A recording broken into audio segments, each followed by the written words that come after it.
Hello, brow lovers! In this video, we're going to talk about henna consistency, how to achieve the right henna consistency, as well as some things you should keep in mind while mixing your henna.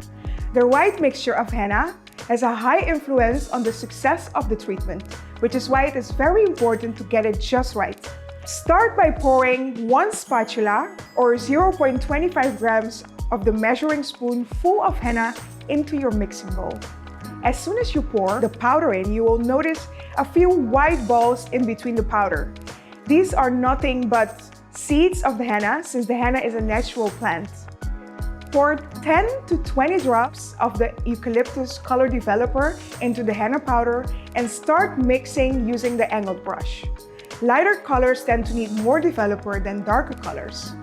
To dissolve the henna seeds, use the micro brush to crush the seeds and keep mixing until your mixture turns into a smooth and thick-looking paste, as shown in this video.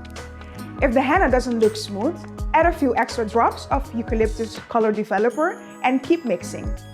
You, however, want to avoid adding too much of the color developer, as your henna paste will become too runny and won't penetrate well into the hairs and skin later on.